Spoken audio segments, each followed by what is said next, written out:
The following is a paid program and does not necessarily reflect the views or ideas of the staff or management of KWSH or the 110 Broadcast Group.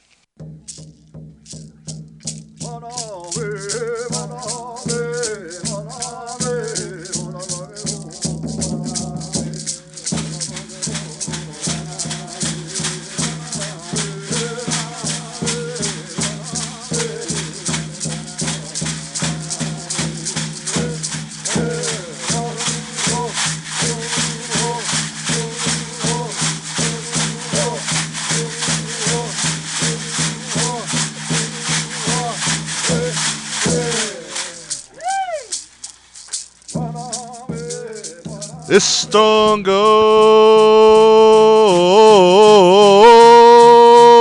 Seminole, Jeremy FULTZ, Cheho Jifkados, and Mojanita Hadamnita He Dojan Popohoyan. My name today is, I guess today I'll go by Jeremy FULTZ, is my name. And for the next 30 minutes, we're going to be talking about some things coming up in the Seminole Nation, some things happening within some of our departments. But before we do that, we have a special guest in the studio today. This man really needs no introduction because he is the Assistant Chief of the Seminole Nation of Oklahoma, Mr. Brian Palmer, ladies and gentlemen. Nothing to no applause? No applause, applause? Dennis. Applause. Oh, there we go, Dennis.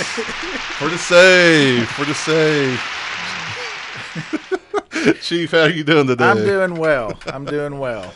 Oh, man, I think we're kind of getting, hopefully, on the tail end of this COVID thing. What do you think? It sure be nice. You know, it's still affecting everybody, and it's really been hitting home lately, but you know, we just have to do our parts to try to stay healthy. We do.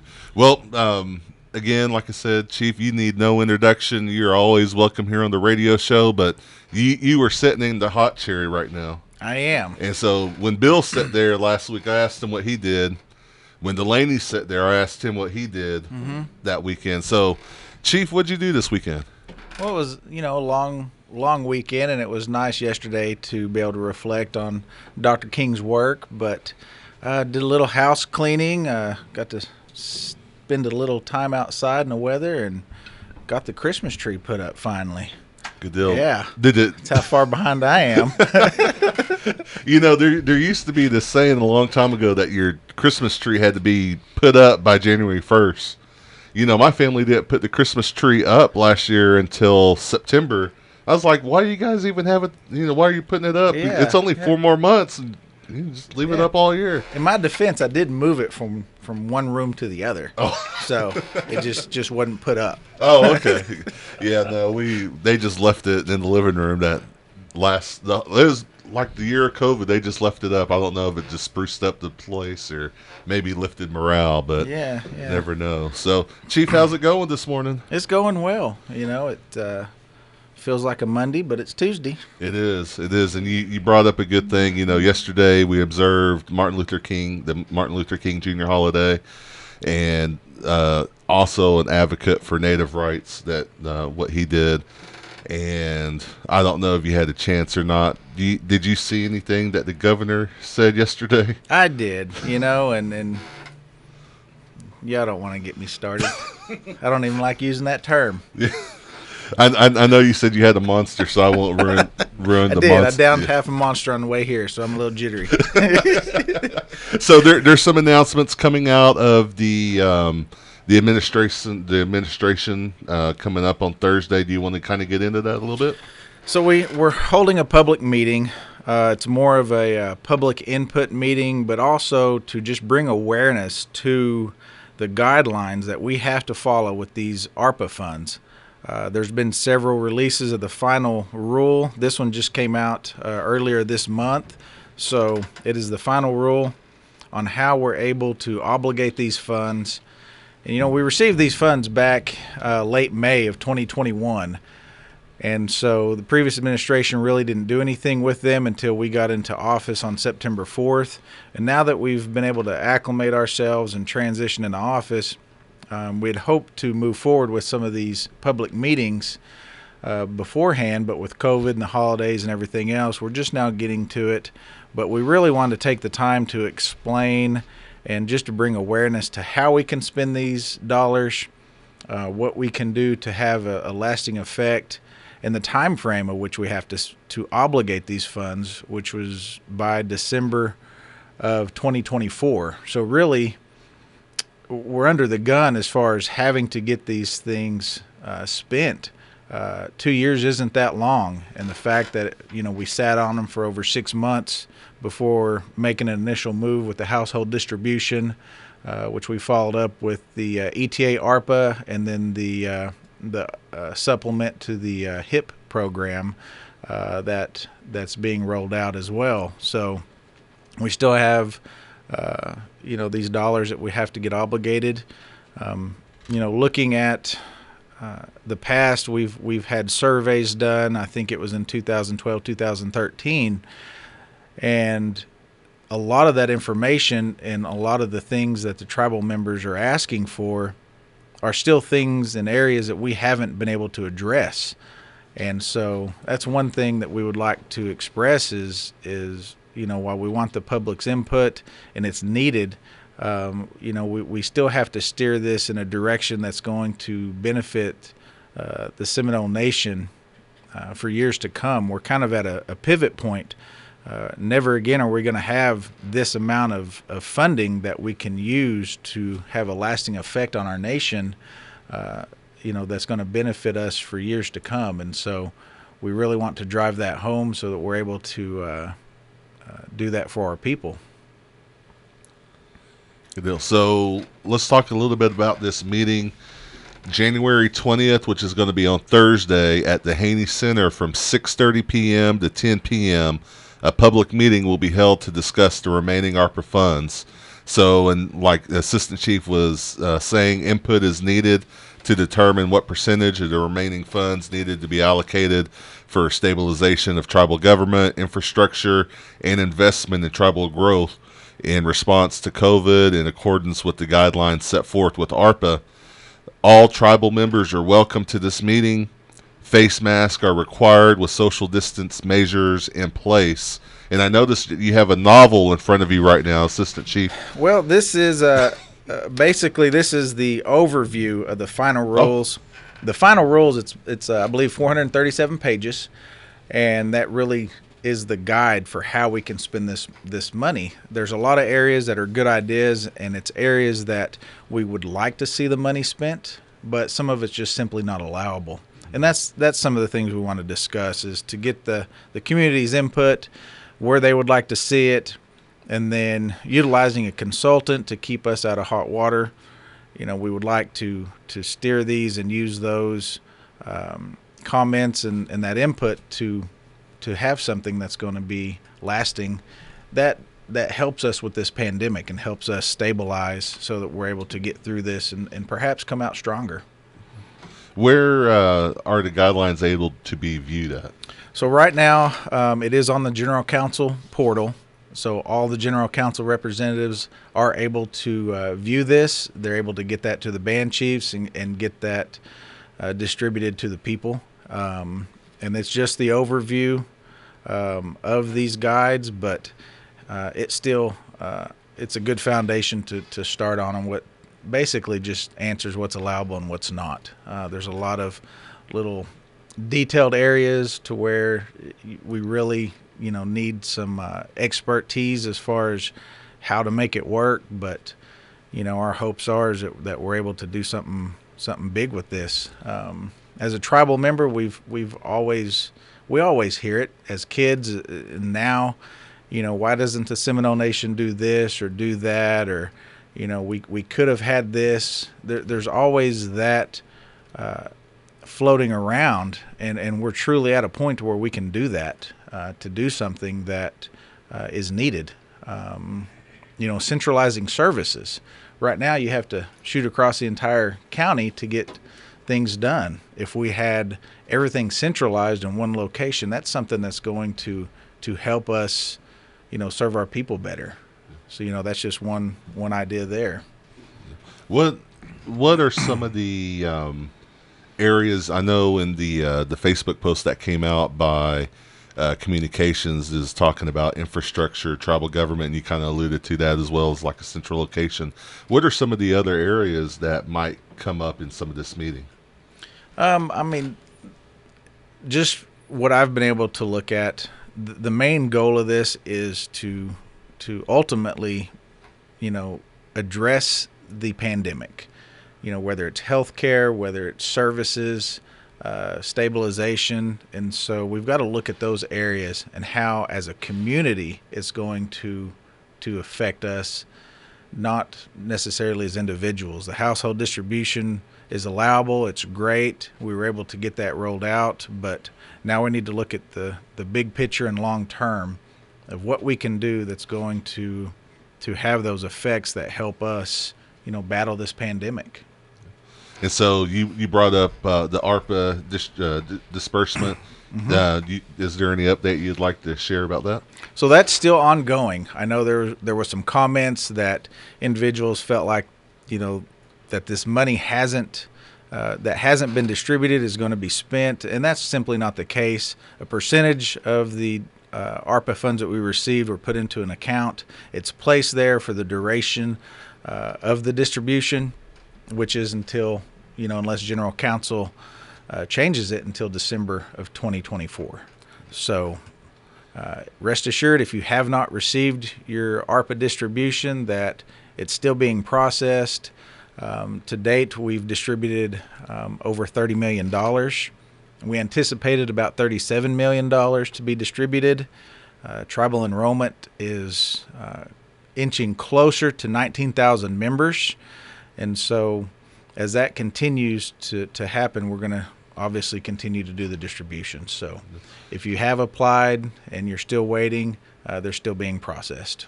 And then also, is there a deadline right now that we know of about the ARPA application? There is not. The way that resolution was passed is it was for the duration of ARPA. So unless that resolution is revisited by the General Counsel, the deadline is going to be December 2024. All right. Assistant Chief, what else you got on your mind? And that's really about it. I just want everybody to continue trying to be safe. This latest outbreak has really hindered our services.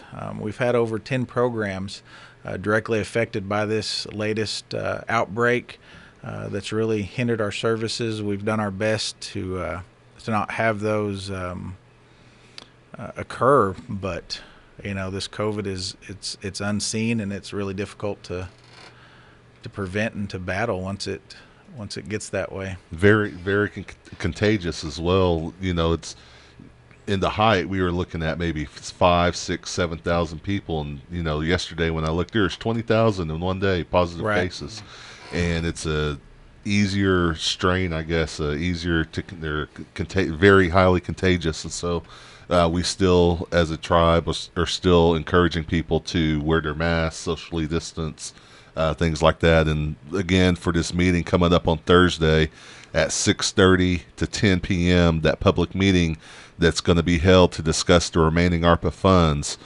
Again, face masks are required with social distancing measures in place. And when Bill comes on, we'll probably talk about if that will be live streamed, and if so, the locations that will have those available. So again, if you can't make it, let's say if you're a tribal member, you can't make the meeting, what should people do if they have an idea they want to get out there? Utilize your band chief and your band representatives. If you have questions, I do recommend that we get those written down so that we are limiting our time so that we can listen and hear everybody's ideas. But if you aren't able to make it, or if you feel like you're in that vulnerable category, if you're elder or if you're caring for young ones, get that information and get those questions to your council reps or your band chiefs so that they're able to present those on your behalf. That's why they're elected to those positions, and they're more than happy to do that for us and get that information to us. Good deal. Bill, what's y'all's phone number over there at Communications if elders have any questions or if they want to get in contact with you guys? What was that old one? 382-1010. 1010. That one was That disconnected. was the old one? That's Yeah. the old one. Oh, man. Yeah, the new phone number over at Communications, in case you guys are trying the old 1010 number, you can always get to them by calling the switchboard at 405-257-7200, and then you might speak with someone or listen for the Communications tab. But So it's 405 405 652 652 7251. 7251. And so if you do have any input, I'm assuming it's okay, Bill, that I'm throwing that number out there like that. But, you know, especially we want to have, especially like our elders, to have That's right. the input. Yeah. And, you know, they are part of our most vulnerable category, but they're also part of our most valuable category as well, being that they're elders, and we want to hear what our elders have to say. So if our elders are out there and they're listening, again, please get in contact with the communications department. They will get the information to the appropriate people about the remaining funds. But Chief, Assistant Chief, we sure appreciate your time coming on today. I appreciate y'all inviting me, and it looks like Mark's arms are starting to shake there, so Yeah, I'll turn this over to Mr. Anderson and let y'all conclude your show. good deal. Chief, we All right. appreciate it. Appreciate Sir. it. Everybody stay healthy, and if you're able to come out to that meeting, please do so, and just please wear a mask and do your best to keep the community safe. Good deal. Thank you. Assistant Chief of the Seminole Nation of Oklahoma, Mr. Brian Palmer. Good deal. Well, again, that was the Assistant Chief of the Seminole Nation. We appreciate him anytime that he wants to come on.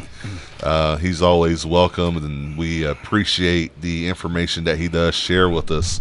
At this point, though, like we always do every week, we appreciate Assistant Chief coming on, and we always want to be cognizant of his time because he's a very busy man. But we also don't want to skip over the moment of silence that we do every week. You know, there's a lot of people that have taken their journey. You know, unfortunately, we heard of the pastor of Cold Springs passing away, Mr. Frank Harjo, and our thoughts and prayers go out to him, his family, and all their friends over at the Cold Springs community. You know, when I was growing up, Bill, you're a musician. Your dad's a musician. Yeah. Did you guys go to a lot of the gospel singings? Oh, yeah, when you were yeah. growing up? Yeah. You know, I always look forward to going out to Cold Springs. You know, because in my opinion, just my opinion, Yeah. I thought they always had the best gospel singing. Oh, yeah. But they also had snow cones out there.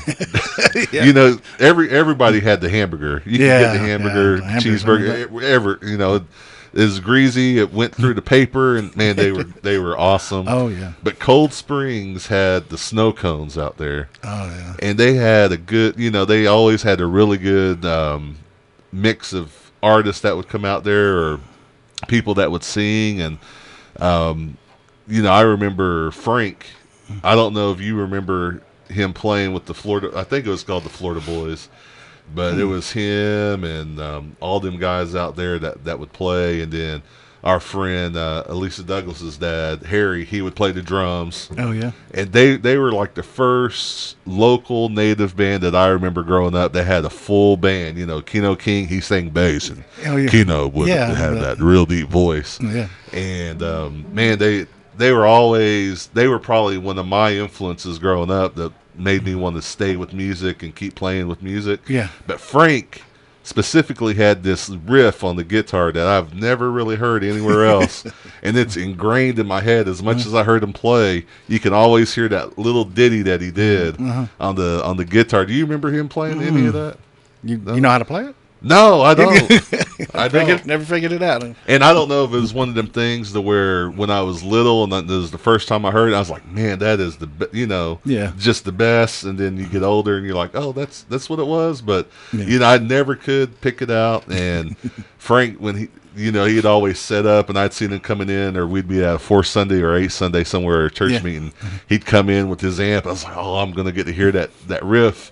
And sure enough, it was like clockwork. He'd play that and just open up, and man, you knew it was about to get down. Him and his wife would, they'd just go different places and minister. But our thoughts or prayers are, again, with the Cold Spring family, and a lot of people out there, like Assistant Chief said, catching COVID, and we want to keep them in your thoughts and in your prayers. And also the Johnson family, we mentioned the Kuhn family last week. Yes. A lot of different families. And so at this point, a moment of silence.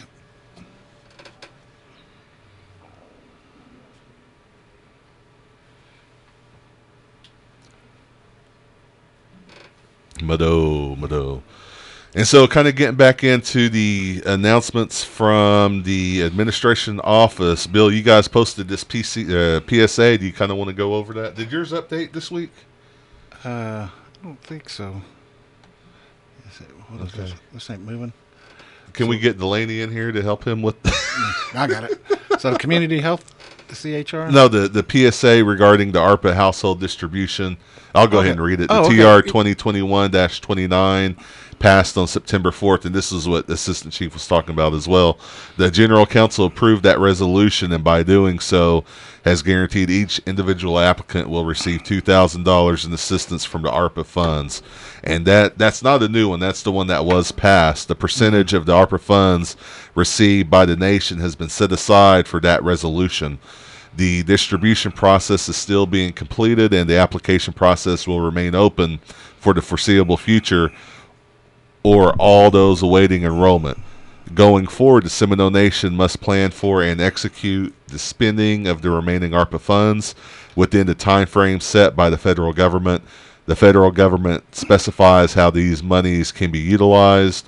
The Seminole Nation will establish a usage plan in the coming weeks, and that plan will follow the strict guidelines set forth by the passage of the Act to ensure all spending follows those guidelines. The Seminole Nation is dedicated to combating the pandemic by establishing a beneficial plan that includes input from our tribal members. The plan and any appropriations will be approved by the General Council. Thus, the General Council has approved the household distribution, the ETA, ARPA, and the HIP appropriations. And a public meeting is scheduled again for January 20th at 6:30 p.m. at the Haney Center in Seminole. If you are unable to attend, your value input can be submitted to your respective band chiefs. Yes. And again, that meeting is going to be from 6:30 p.m. to 10 p.m. at the Haney Center on the campus of Seminole State College, January 20th, which is Thursday. Yeah. All right. Do you have CHR news? Yeah. So for the community health, they're still accepting code donations this month, and we'll announce the giveaway at a later date. This month, the schedule is full, so we won't be taking any more appointments. If anyone would like to schedule for February, please give us a call at 405-234-5243. All right, the diabetes program, the New Year, New Me Challenge sign-up is still happening. Mm-hmm. If you want to work out, you got to schedule it at least 30 minutes prior. But I think the last day, and Amanda, you might correct me if I'm wrong, the last day to sign up for the New Year, New Me Challenge is the end of this month, January 29th, if I remember seeing that correctly. The challenge, you got to keep track of your habits weekly for a total of 2 months to help encourage ways of changing your daily activities towards weight loss. You can register at the Jafigny Wellness Center or via email by contacting harjo.k at sno-nsn.gov or Jordan or harjo.j at sno-nsn.gov. The Harjo sisters kind of have the harjo.email, and so you might almost just guess at whatever initial you want to put on there, and you might get one of them. Yeah. So get the same people. Good deal. Yeah.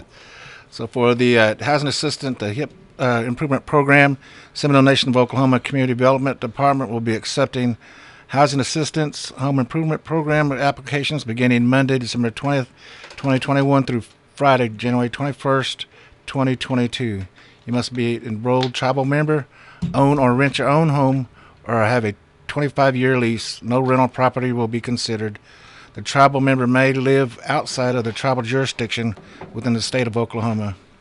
Applications may be picked up at the Community Development Office, which is located at the north end of the Senior Citizens Center, formerly OAP building, Monday through Friday, 8 a.m. to 5.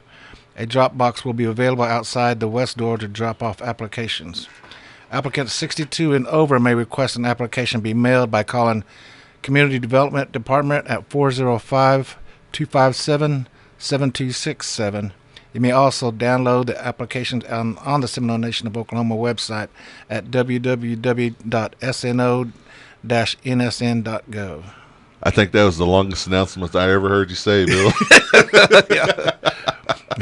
And so the Higher Ed Scholarship, the 2022 Spring BIA Scholarship application opened on January 3rd, located on the SNO website. The deadline to submit is going to be February 14th, and so applications are available and can be downloaded from the SNO website. Again, the deadline to submit these applications is going to be February 14th. The disbursements are based on availability of funds, and only original downloaded applications will be processed. No emailed, fax, or copied applications will be accepted, and you can send those to Seminole Nation Higher Education, P.O. Box 464, Seminole, Oklahoma 74818. And then also the Wilma Mankiller Fellowship Program window is now open. The NCAI Wilma Mankiller Fellowship Program provides an exceptional opportunity for emerging young professionals from across Indian country to work side by side with national leaders in tribal policy. Applicants must have a college degree or equivalent experience. The application window for 2021-2022 fellowship program is open. The application deadline is January 28, 2022. For more information, contact Lisa Van Dever via email, lvandever@ncai.org. Okay. Are you or someone you know interested in an IHS scholarship? I am. Are you? Yeah. All right. Well, let me tell you something. The 2021-22 scholarship application is currently open and must be submitted, as well as any required supporting documents submitted electronically to the application no later than February 28, 2022 by 7 p.m. Once a student is ready to apply, they should visit www.ihs.gov/scholarship/apply and select the big blue Apply Now button. This will take the applicant to the online application portal.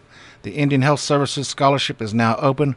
For more information, contact Jared Tahisco, Area Scholarship Coordinator, IHS Oklahoma Area Office, 405-951-3714 or 800-722-3357. And look for the big blue Apply Now button.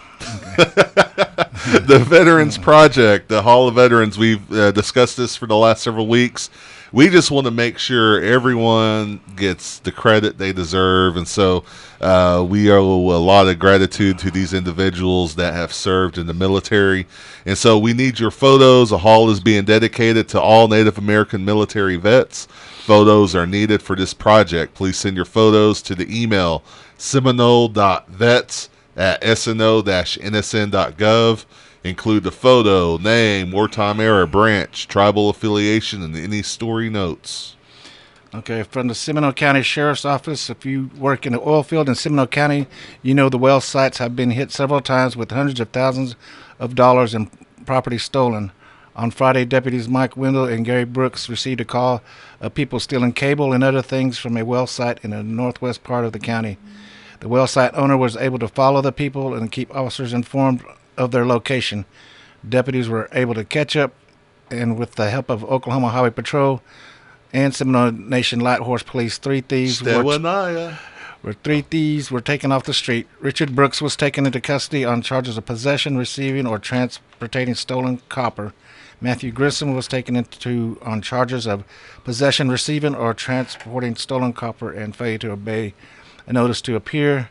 Brianna Russell was taken into custody on charges of conspiracy to commit a felony and was subsequently charged with carrying contraband into a penal facility.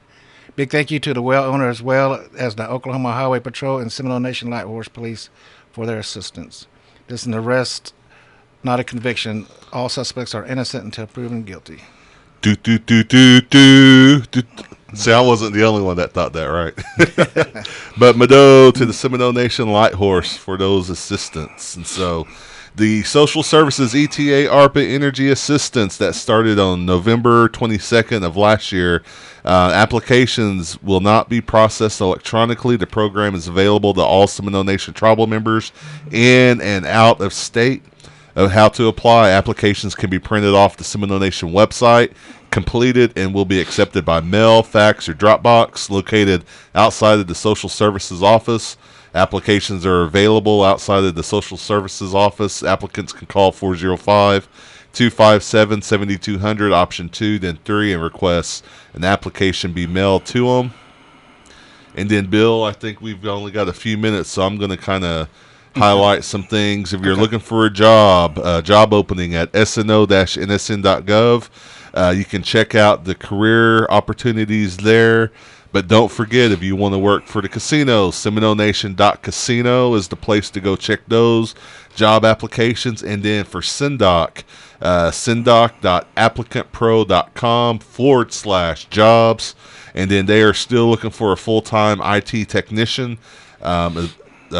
So if you're interested in any of those three places to look for jobs within the Seminole Nation, again, that's sno-nsn.gov. Go to the career tabs, SeminoleNation.casino, and then the SINDOC.applicantpro.com/jobs. And then also some cancellations. The Stomp Dance in honor of Leon Bell that was supposed to be Saturday, January 22nd, has been canceled. Currently, looks like the Achota Ground Benefit Stomp Dance is still going on February 5th. That's located at the Telequa Community Building. But then there's also an honor dance for Miss Indian Oklahoma City, Devin Rain Potter, and Little Miss Indian Oklahoma City, Taylor FULTZ. That's going to be Saturday, February 19th at the Moore Central Junior High School Gym. That's Northwest 2nd and North Howard Avenue and Moore. And then also Indian Sweetheart Market, January 29th, 2022, from 10 a.m. to 5 p.m. at the Kiefer City Hall Community Center, 401 East Indiana Avenue in Kiefer. And then the Whippet Athletic Booster Club. Be sure you keep an eye out for their Super Bowl meat sale coming up. Some ribs, some chicken, and some smoked bologna. Wow.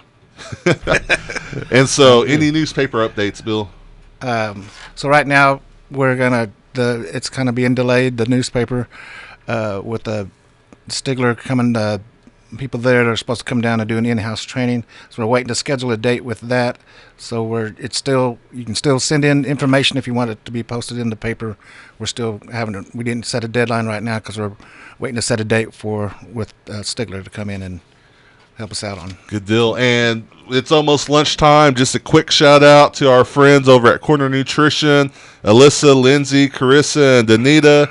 They have Stajati drinks over there. So if you're looking for some Stajati drinks, there's one called the Hobutta Lagoon. And so if you're wanting something nice and fresh, go over there and have some fun and tell them the guys from the radio show sent you over there.